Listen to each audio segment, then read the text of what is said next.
I am excited to be here this afternoon with the Reverend Deacon Earl Grout.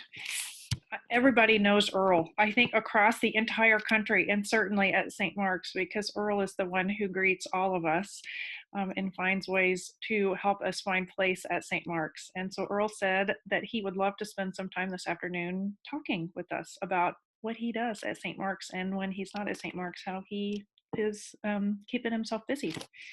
So, Earl, I have a few questions for you. So, Okay. so the first question I want to ask you is about the gospel. So many of us know you from your storytelling when you proclaim the gospel. So tell us a little bit about how you get ready to proclaim the gospel on Sundays. What is that process like for you? And how do you decide what God is telling you to tell us through that gospel passage? Well, my practice is it's like most good things I've done. It wasn't my idea. There was a deacons national deacons convention a few years ago. In fact, quite a few years ago, and Janet Campbell, who used to work at St. Mark's as a liturgist, was giving a presentation to the deacons on liturgy, and she said that if you're reading the gospel, you should read it every day the week before the Sunday it comes up. So I started doing that. And then in doing that and reading it every day, I could see that it was a story. And some of them are obviously stories, but even ones that don't seem like stories really are stories, like Jesus talking to his disciples in John before the Passion. It seems very theological, but actually he's talking to them. He's trying to explain something to them. So that's a story. So I started reading it every day the week before and getting into the story. That helped me do it because I could see, I could ask myself, well, wait a minute, what's going on here? Who are these people? How are they feeling about each other? How are they expressing themselves? And that would lead me to read the gospel in a way that I could be telling a story, but in telling a story, it's also interpreting it. So I had to figure out in how I wanted to tell the story was based on how I felt or the conclusion I came to as to what I think it was trying to tell us. So, for example, you change your mind too. Like Maundy Thursday, that scene in John where Jesus starts to wash the disciples' feet. And he comes to Peter, and Peter says, "You're going to wash my feet?" And they have this interchange there. And I've always seen that as kind of a confrontation. Mm. But this year, of course, I didn't get to read it. But the next time I do, it'll be different because in one of the commentaries on that day in my daily devotional book, which is called Give Us This Day, this priest was writing about that. And he said, actually, Jesus is not arguing with Peter. He's pleading with him to accept his gift. Mm. And so that would change the whole tone of doing that. So that's just an example. I thought about you this year on Maundy Thursday because I read that gospel and I thought, oh my gosh, how would Earl tell this story? And it made me much more aware of my own process and practice of trying to get ready to read a gospel in addition to preaching about that gospel. And so I was trying to channel you this year because you have such a way of telling those stories so that the preachers even are like, oh, that is what we need to be talking about today. So, Right. And getting good advice from people. Cabby Tennis, a retired bishop, he said one year, a few years ago, he said, when you read the Beatitudes, you really should stop between each one. yeah. So I did that. Let's see, I've done that twice now. and I would, this is the ones in Matthew. And so I would stop and count to 5, 1,000, 2,000, 3,000, 4,000, 5,000. Take a deep breath and go to the next one. And both times I've done that, somebody came up to me afterwards and said, I'm really glad you did that, because hearing the Beatitudes this time really meant more to me than I've ever heard them read before. So you get good advice from people too, like Janet and Cabby. Yeah. What's your favorite gospel passage to proclaim? Oh, well, let's see. My favorite one actually is in John, and it's the story of the man born blind from birth, because it has it's kind of the capstone story of the theme that runs throughout that gospel of seeing. There's another story that precedes it, but it's about seeing, and that is actually the essence of the spiritual life, is finding a way to let the Holy Spirit work in us so we can see. And I just love that story, because disciples don't understand, well,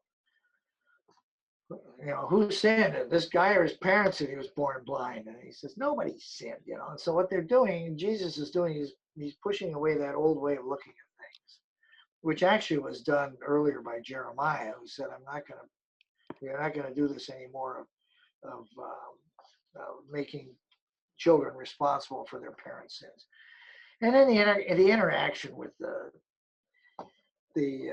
authorities is just rich, because they're trying to find a way to prove this didn't happen, And there's some cultural things in there too, like they go to the guy's parents and they say, okay, is this your kid? Who cured him? Was he born blind? He said, yeah, we know he's born blind, but we don't know what happened. Go talk to him. He's of age. Why did they do that? Well, because if they got thrown out of the synagogue, they wouldn't be able to even work. It's like being in a union town and being thrown out of the union. What are you going to do? And you can't move to Kansas or something because you're in an ancient world. You're just stuck. So that was important. And then when the man born blind, there's a point where he's got nothing to lose. And they're saying, okay, give glory to God, which means swear in a stack of Bibles is how we'd say it. That's what that means. Tell us what happened. So he says, I already told you. Why do you want to hear it again? You want to be his disciples too? And they get mad and you say, you were born entirely in sin and you're trying to lecture us, and they throw him out. And just at that time, he comes across Jesus, who says, do you believe in the Son of Man? And by this time, this guy has just had it. He's totally exhausted by this. And I can just see him taking a deep breath, and he says, sir, tell me who he is. And Jesus says, it is the one who's talking to you. And he just, I think, just closes his eyes, takes a deep breath, and says, Lord, I believe. Then you have that wonderful ending where the Pharisees come up and says, well, we can see, we weren't born blind. Well, are we? And Jesus says, well, because you say you can see, you are blind and you remain in your sins. And it ends with that, So it's kind of like, it could have ended with the guy saying, I believe, but these guys trot back onto the stage for one last shot, which is really fun. So I love reading that story. So that's a good one. And the other one is Dives and Lazarus. Because Dives just, the word just means rich guy. And the only of one of the two in that story who has a name is Lazarus. Dives doesn't even have a name anymore. So it's a total reverse of the way things used to be when he had everything. Famous, everybody knew him. Now nobody's doesn't even have a name. And what you learn from interpreters, like I mentioned with Maundy Thursday, thing about reading that commentary. But another great commentary is Amy Jill Levine, who teaches New Testament. She's a Jewish woman that teaches New Testament at Vanderbilt University Divinity School. And she wrote a book called Short Stories by Jesus. And in that story, in that book, she talks about Dives and Lazarus. And she says, well, her thesis is, look, Christian interpretations of these stories are perfectly acceptable. I mean, they're fine. But her question is, how did the first people who heard these parables hear them? They weren't Christians yet, right? The master's right in front of them. And the way she talked about the character of Dives is, he is not pleading with Abraham to do these things to save his brothers, like normally we think he is. He's ordering Abraham. He's one of these guys who's always used to getting his own way. So in that last thing, when he says, they will believe if you send somebody back from the dead, I kind of, that's like, I kind of stamp my foot and say, Father Abraham, if you send someone back from the dead, they will believe. And Abraham, he just says, look, even if I send someone back from the dead, they won't believe, and of course they won't. So that's another favorite story. These have been in my head for so long, I almost repeat them. Well, in both of those stories, so the blind man was one of the stories in Lent. I think. Yes. The it was the first day we were shut down, and I was ready to read the damn thing. Okay.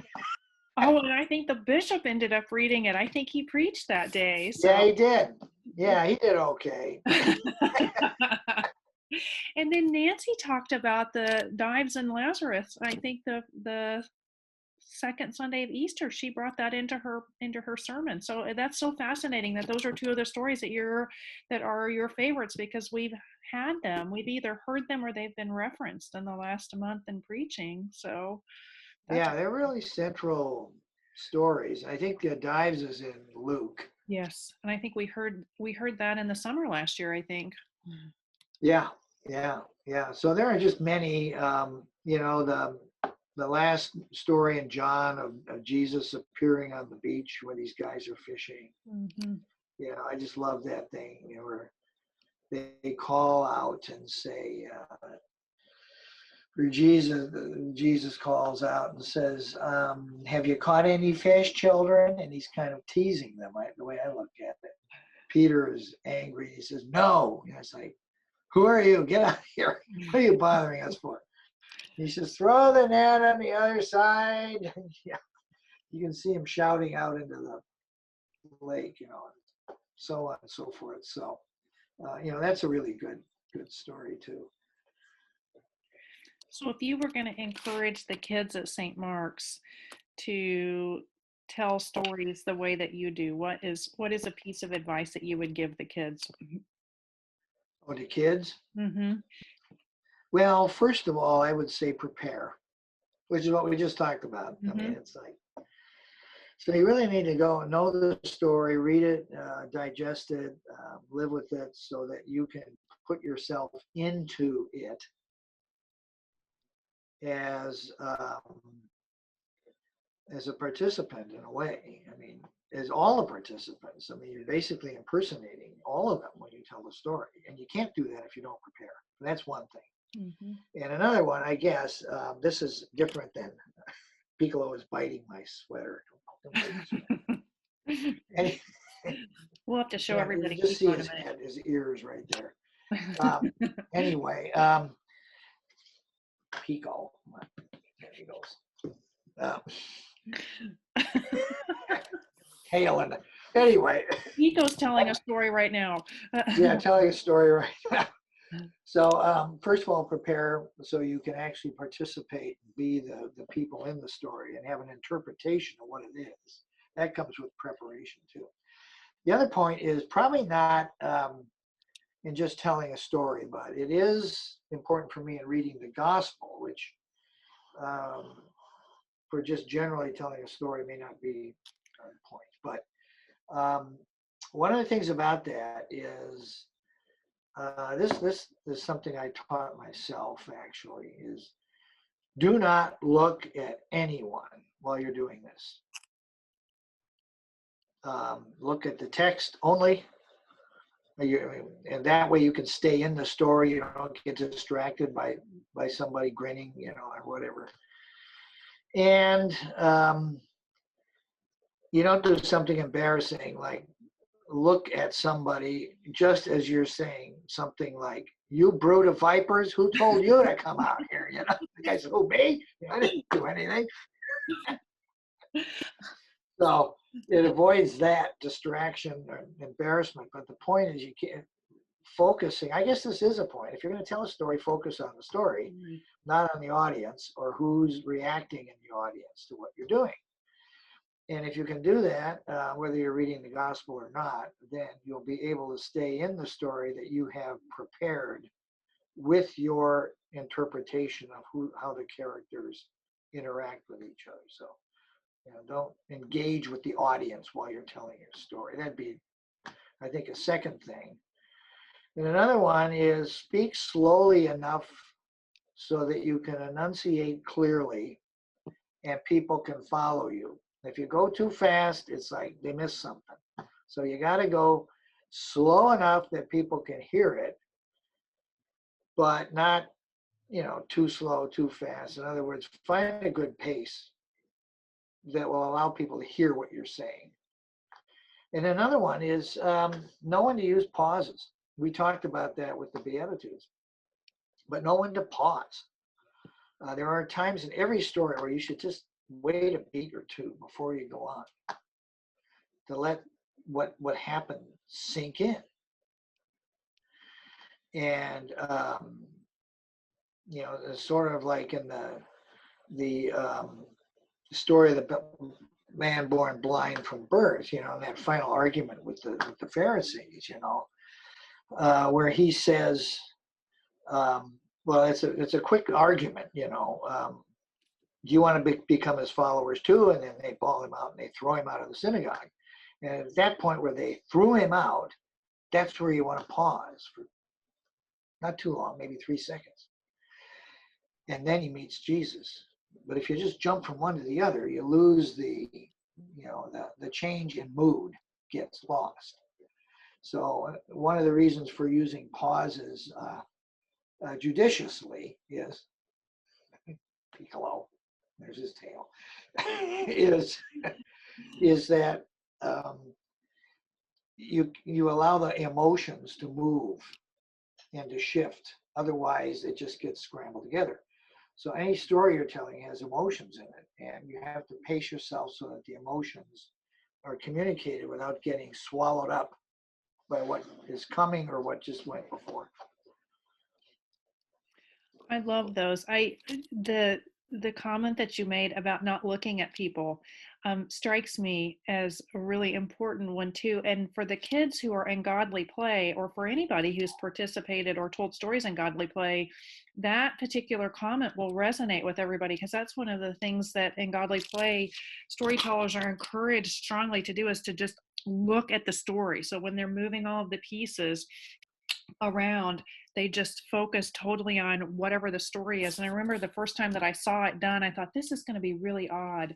And then I realized that I was so much more drawn into the story, because wherever the storyteller was looking was where I, as a participant, was looking. And it was a much more profound experience. So you didn't get distracted. Exactly. It wasn't about the storyteller. Right. It was the story being told. It was about the lesson or about the gospel itself, and not about the person who was proclaiming it. So yeah, so that's awesome to hear you say that, because that's what we try to do so often, is to, and we want to focus on that story. So well, there is another way you can do this, and that's to tell a story in your own words.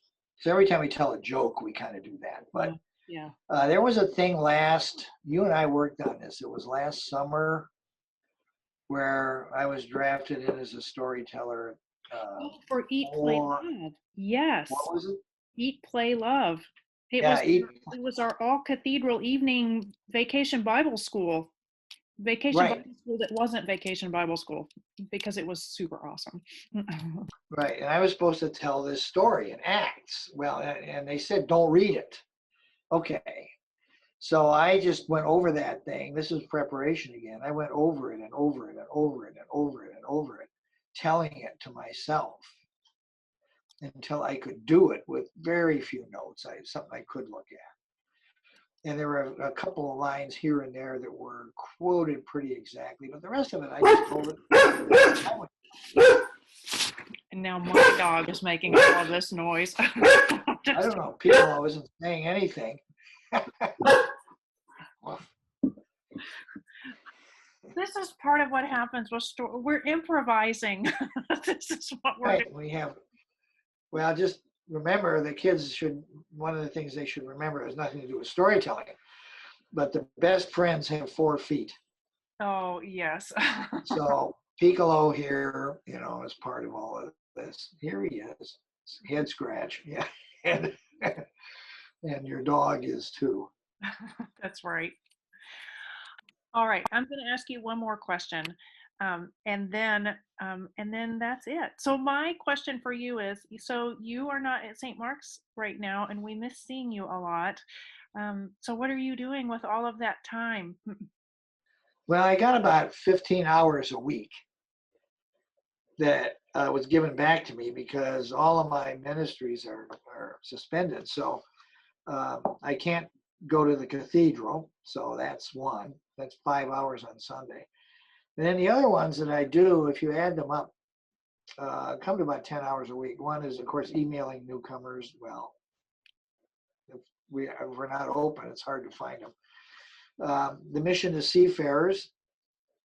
I'm not visiting cargo ships anymore. It's just not, well, we're closed. So there you go. Columbia Lutheran Home, where I did chaplain work on Fridays, closed out volunteers on March 6th. So that's been gone 2 months now. As right before they announced the first 2 cases of the virus that they had. So if you take those, and an AIDS care team was once a month, but our AIDS care partner, I don't know if we would keep doing it anyway. We take him out shopping and lunch, but he died of the virus on March 22nd. So he was a really good guy. I miss him, Kevin. So that kind of ended that ministry, and I think it would have been suspended anyway. It's pretty hard to have a stay-at-home order and then go pick up a guy and go grocery shopping. You can shop for him, but the other way is not to do it. So I had 15 hours a week. So what I've been doing is I've been doing a lot of bike riding. I mean, I'm a bike rider. And so I've been bike riding since mid-March, well over 100 miles a week. But last week was 125, something like that. A week before 150. So usually it's about 125, 120 miles a week. Not hard to do. So today I did the bridge loop. I went across, we live north of the university, 2 miles north of the university. So I went across 520 and then went through Bellevue and came back on I-90 and went up on Capitol Hill and came back. So, that's 29 miles. So you do that 3 or 4 or 5 times a week. I try to ride 5 days a week and, 20 miles at least. And so there you go. I mean, it's done. And it's nice being out. It's not a big risk because I ride alone and you're always passing or being passed. You're not next to anybody for any more than a second. So it seems to work out well. And then I've always been a reader. We don't watch TV in our house. It's down in the basement where I am. I can look at it over there, but it hasn't been turned on once. So we're both readers. And so I'm right now reading, I have 2 books going. One is David Bentley Hart's translation of the New Testament, and that's about 20 pages a day, And then some of my mysteries that I like to read. And today I'm reading also a remarkable book that was discovered in either it was a rummage sale or somebody's trunk after World War II.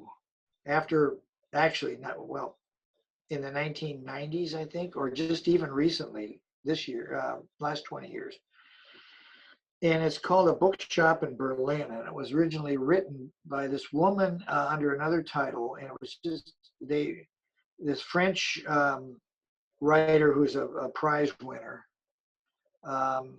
Patrick Modiano, he put the thing back together and accumulated whatever documents he could and republished it. And it's the story of Francois Frankel, who's from Poland, a Jewish woman. And she went to Berlin after World War I and started a bookstore because there were no French bookstores in Germany. And it was very popular. She had a huge clientele and she did very, very well. And then the Nazis came along and she caught the last train that the French embassy arranged out of Germany in 1939. I'm surprised she lasted that long. Yeah, wow. And then what I'm in, the part of it I'm in now, I'm about 2/3 of the way through, is her adventures in the south of France, trying to stay one step ahead of the Gestapo and the French police and get into Switzerland. And she had the documents to get into Switzerland because she had friends there, but it took her 3 tries to get across the border. And then she sat in Zurich or wherever she was living and wrote this book in 1943 and 4 while she was in Switzerland. Went back to live in Nice, the south of France, and died there in 1985. She was in her 80s. But it was amazing. Nobody knows what she looked like. They never found a picture of her. It's an amazing story. It's very well written. So that's one book, I'm reading now, and I just finished. I'd recommend A Woman of No Importance by Sophia. Hang on a second.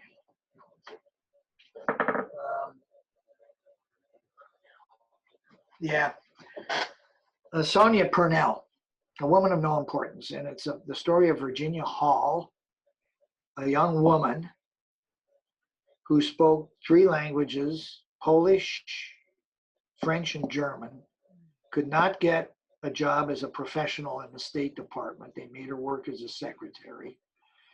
Stayed in France after the invasion of France, drove an ambulance, went back to England, and then came back as what do you call it, a spy, an undercover resistance operative. And she's largely judged to be the most effective undercover operator in the occupation in France. Oh my gosh. And here's this woman who throughout her whole life had to fight the authorities and the judgment of saying, well, a woman can't do that. And she was better than anyone else, or as good as the very, very best. Wow. She ended up working for the CIA later in her life, and she did this as an amputee with a false leg. This whole thing. So, absolutely amazing woman, but A Woman of No Importance. It's really disturbing to read it because of how women are treated. One of the reasons I'm glad to be an Episcopalian is because we ordain women, rather important. And this is a good example of what people can do and what she did. I know, that's what I was thinking. So anyway, I read a lot, obviously. So. Oh my gosh. Oh, well, and it's probably nice to have some additional time to be able to read too, and then to be able to share the recommendations with us too. This is awesome. So so I hope you find a couple of those. Yeah, A Woman of No Importance. It's such an ironic title too. So I'm sure Donna. Well, that's how she survived. Nobody would notice a woman. Yeah. especially one limping, slightly. Mhm. It's like, oh, just, Move on. so that helped her a lot. It also made it more difficult because Yeah. she had, when she had to escape, Mm. um, amazing story. Persistence and resilience. Well, she did. As there was one point where her handlers in England, she was working for the SOE, the British at this time, and then later for the American OSS, and she had to get out because they figured out who she was. The Germans figured out who she was, and it was winter, and so they got a guide for her to take her over the Pyrenees Mountains into Spain, and you got like 9 feet of snow, Mm. and the guide would take you up to the border. And there were many, many people who had to try to escape during the winter previously who just couldn't make it. They just sat down and died, or they were just so disoriented that the guys just pushed them over a cliff. I mean, it was like, what are you going to do? She made it. She made it with one bad leg through that whole thing over the mountains. Mm. And it's part of her story. So. Mm. Anyway, so this probably has gone on too long, but No, it's perfect. Thank you for taking time. This is awesome. And it's good for people to be able to see you and to hear from you. And of course, for you to teach us. So, yes, yeah. Well, thanks. I hope that's been helpful. I hope people enjoy it and they get in. People realize that reading scripture can be fun because it really is all stories. That's how people remembered things, was stories. Yep. And think of your own life. I mean, most jokes you tell are stories, right? And when you think back about your own family and your own, even if you're a kid, you've lived long enough to have stories. That's how you remember important things, is through stories. That's right. So reading the Bible can be really engaging and fun and exciting because there are so many stories. Right. Well, and there are stories too. We find ourselves in those stories and we help Yes, figure out who we are through those stories. So, right. Yeah, we do. yep. So thank you. Okay. Yeah, you are welcome. Give Pico our best too. So it Oh was. yeah, he went off somewhere. I'll go find him. Well, thank you for taking time as always. Yes, you're welcome. So, Okay. See see you. you soon. Right, bye. Leave the meeting.